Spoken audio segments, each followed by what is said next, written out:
What up? Santa Clara is under official quarantine. So I was thinking, I was like, I don't have anything to do. The next Marvel movie I was supposed to watch isn't available on Disney Plus, so I don't have anything to do. I don't have any ideas. So what am I gonna do? I'm gonna talk about the very little amount of books I've read, and that's it. But I'm hoping since now I have a lot of free time, I want to finish all the Marvel movies. I want to reread Harry Potter and I want to rewatch Star Wars again because I want to get my official list of like my favorites. So hopefully I'll do that and then I'll probably make a video about it. So yeah. Here we go. So where I last left off was like end of November and I was currently I ended up reading since November. It's March. November, December, January, March. So in 4 months, I've only read 1, 2, 3, 4, 5. I've read 7 books. But these past couple months have been shitty as hell. So I haven't been reading. So, where I last left off, I was currently reading The Goldfinch, and it's a super long book. There's books falling on my lap. It was a super long book, so I ended up reading it through the audiobook, but here it is in all its glory. It was almost 1,000 pages, so very funky fresh. I think I ended up giving it like 4 stars, so I kind of don't really remember like my initial reactions after I read it, but after kind of thinking about it since November, I still really like the story. I think it was a lot better in the audiobook form because the author, like obviously there's a lot that could have been cut in this and it was kind of just like talking, but I really found the story very interesting. It was our main guy, not Boris, Theo. Boris is the other guy. Theo, he is kind of dealing with having lost his mom in this like bombing, and he steals the Goldfinch painting, and it's this connection to another family that he saw there, and then it goes into like his drug abuse, etc. And it follows him throughout his whole life. I really liked it up until like the ending, which was when when they were trying to get the painting back and he found out that one of his childhood best friends had stolen the painting from him. So it kind of just got into a weird kind of like gang violence stuff. And I was like, okay, our boy Theo is just a drug addict. He's not in this. So it just felt kind of out of place and it felt very rushed compared to literally this whole entire book. Like, we just followed them around like suddenly going to Paris or like going to Amsterdam. And it was like in like 50 pages of this and all of it just got resolved. Big question mark. So overall, I'll never read it again because it's so long, but I really liked the story. I think the movie did it justice and I think it included enough important parts. And I saw the movie first before reading the book, so I think that helped with understanding what was happening because it was such a long book and it took so long to read. So overall, thought it was good. Can't really remember many details, obviously. So that was very funky fresh.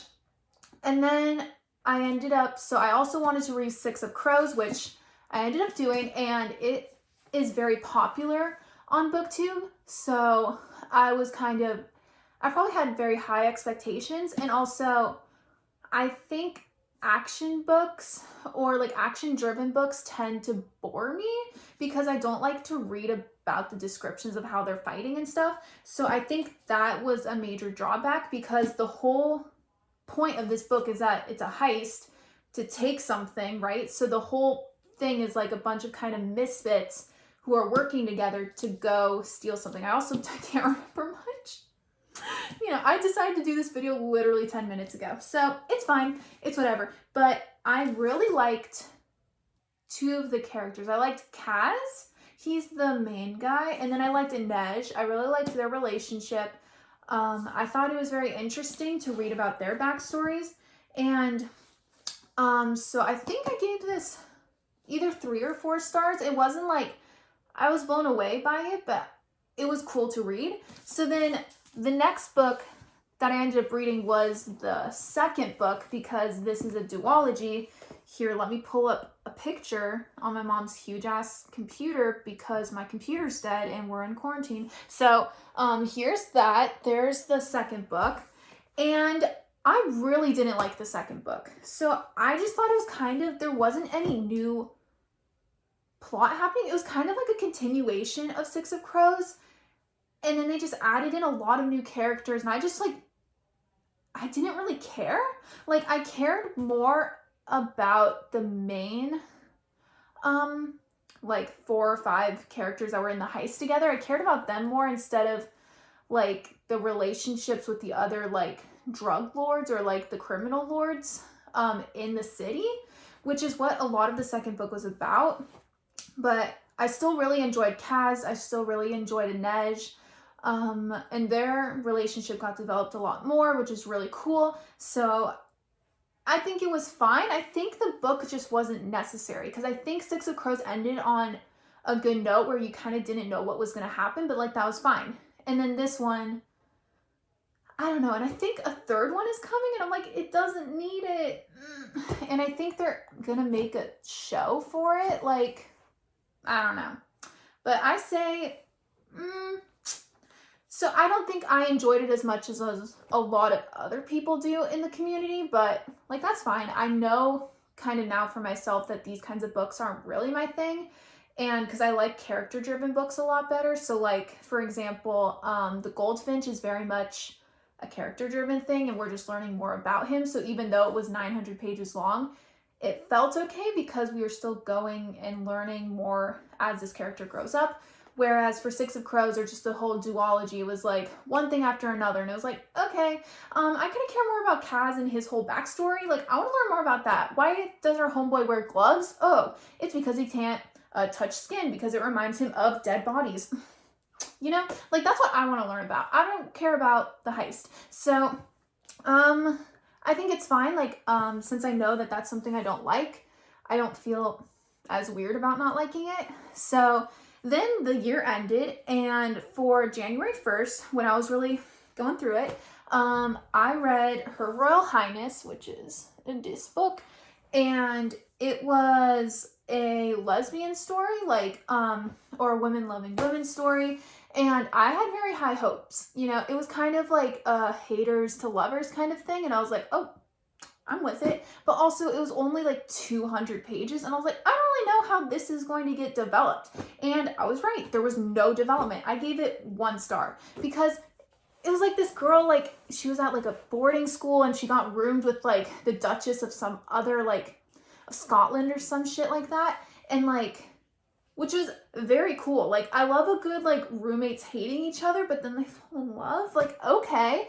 And it just didn't get developed very well, and I didn't like the characters, because, like, a lot of it was like, oh my god, she's quirky, she likes rocks. Like, who cares? Like, I want to know more about who they are, you know? And I don't think either of them got very well developed, and they were hating each other, and then suddenly they went to loving each other. There was no in-between friendship there. There was no awkward, oh, you're kind of like, okay, like, maybe I don't hate you that much. It just went like that, and it was weird.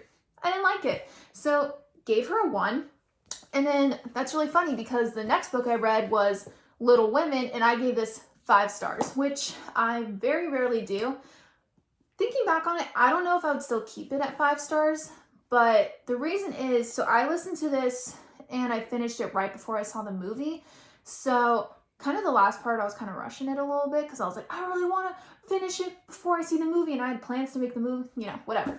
But what I really liked about it was that a lot, because the story was kind of based around like, it was kind of like in chronological order, but each chapter kind of followed one of the sisters and like a lesson that they learned. And I think it was just so interesting to read about how kind of relevant a lot of these stories still are and a lot of these lessons. And I just think that it was just a very cool dynamic to learn about all of these sisters.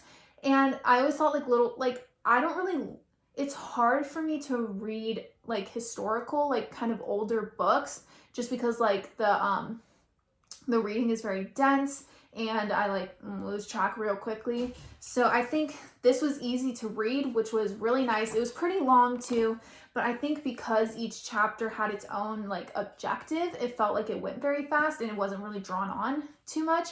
And that we were able to follow these sisters through a very long period of time. So we got to see them grow up and just got to see how women were kind of acted, you know, back in like the 1800s, but are still very similar to how like we talk to each other now, like how like we grow as a community. So I thought it was very, very interesting, super cool. So gave it 5 stars. She's a beauty. That's all I have to say. So then after that, I was kind of in a, well, what I thought was a reading slump because I hadn't read in like a week or whatever. But you know, then spring semester happened and shit hit the fan and I didn't read for 3 months. But when I thought I was on a reading hiatus, I decided to pick up The Picture of Dorian Gray because it was a super short book. I was kind of into classics because I just read Little Women. So I was like, you know what? Let's try it out. And very quick read. I thought it was funky fresh. You know, it's just about some guy. He has this painting, you know, the painting is the one that's growing older while he is staying young. But then when he goes up in the attic and he sees his true self, which is the painting, it's super like, oh, it's scary. That's who I truly am, you know? So, it was okay. I think I gave it like 3 stars because it was like entertaining, very short and it was like, understandable, you know, it was very readable. So I thought it was a good kind of book to kind of get me going, but you know, obviously it didn't because, but I think it was fine, you know, like interesting. So then, a book, or I guess a series that a lot of people have read that I was very hesitant about reading, just because, so our girl Sarah J Maas, she's the one that wrote A Court of Thorns and Roses, which is kind of controversial because it's like YA, but it's also like not. And girlfriend, like her stories are kind of whack. They're super horny. Like, it's a little crazy. But I read A Court of Thorns and Roses, and another series that she has is the Throne of Glass series, which is like 7 long books. So I had heard a lot of talk about this, and I just wasn't sure. You know, Sarah J Maas is kind of iffy. I don't really know if I wanted to invest myself in that, but since I was still in a reading slump and I felt very like I didn't really like anything, I heard that these books were addictive, if anything. So I was like, cool, I'll pick it up. So I ended up reading the first book, Throne of Glass, and I've heard that the first book is a lot different than the whole series.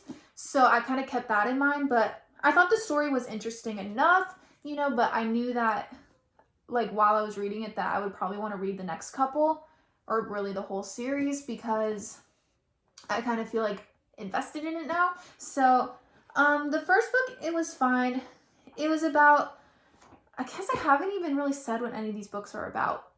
It's fine. So, like, Throne of Glass, it's like, so there's this girl and her name, literally, I change the pronouncing every single time I read it, but I think it's supposed to be Selena,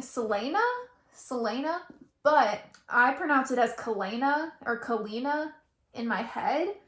It's really weird, but we have this girl and she's basically an assassin, and she gets put in this tournament to try and become the king's assassin, and she ends up winning.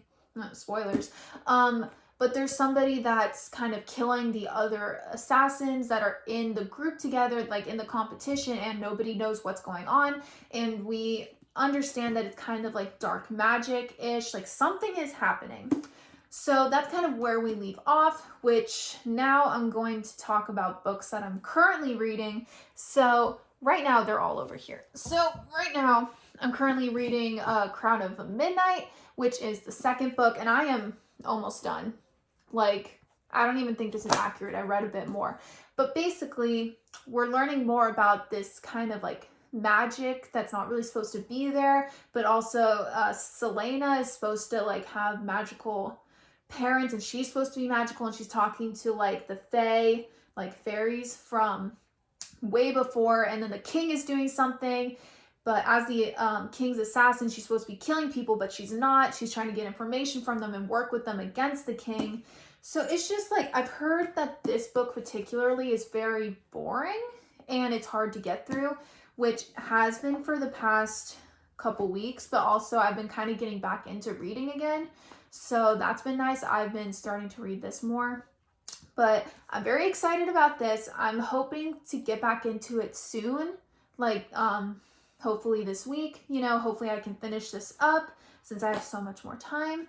But yeah, I also have a lot of exciting things that I want to read, so, which I'll show you. So I'm also currently reading Strange the Dreamer, which is kind of giving me like The Alchemist vibes, but I've not gotten very far in it. I'm like 100 pages in, because it's a very like mystical but dense book. So this has been taking me a bit to read. I've been listening to it on audiobook, but I think I'm kind of confused now because I listened to it for too long when I wasn't paying attention, and now I don't know what's happening. So, but I'm excited to kind of delve into this, especially since I have so much more time and I can really give these characters a chance because they seem exciting. Like, I think the story is really good. I've heard great things about it, so I'm excited to spend more time on this. And then the other books that I've been planning to read for so long includes Game of Thrones, of course.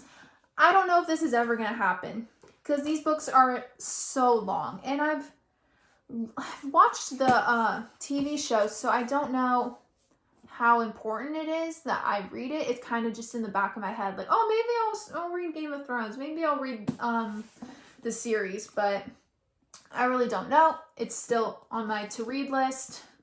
I'll keep it for as long as humanly possible.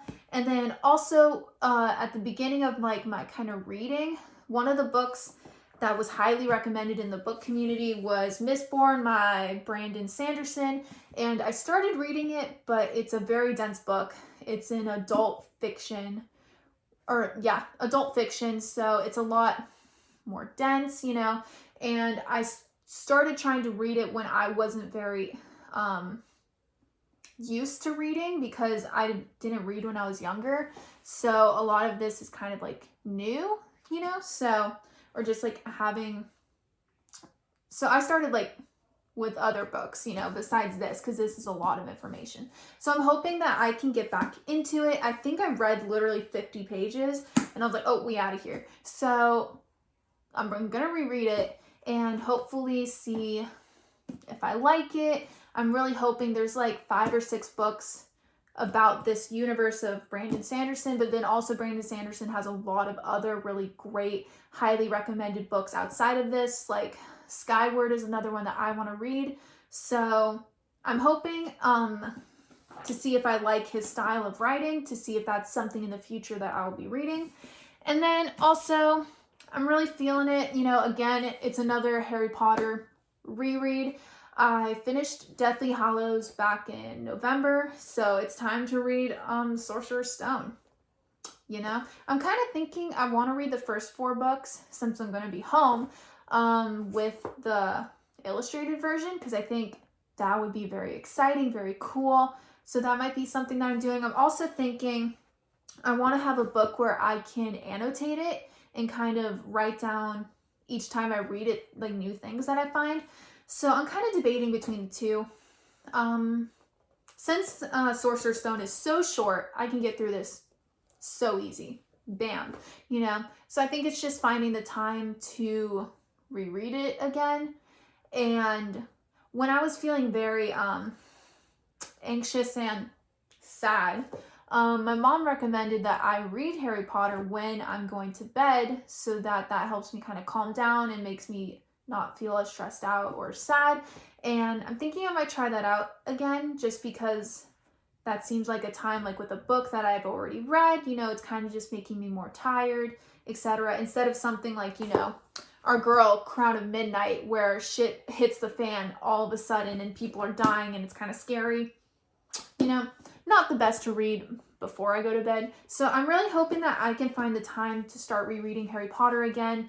I might also start listening to the audiobooks. You know, it's the whole thing.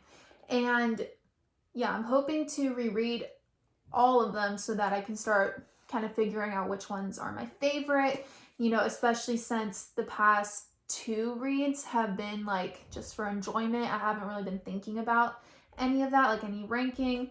So that's very exciting. I'm almost done with all the Marvel movies, and those will not be too hard to rank because most of them I don't like. So yeah, that's it.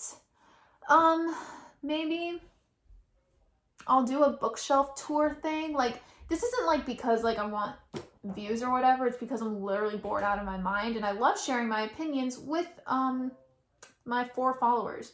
So that's cool. So anyway, there's Baby Yoda. Love him.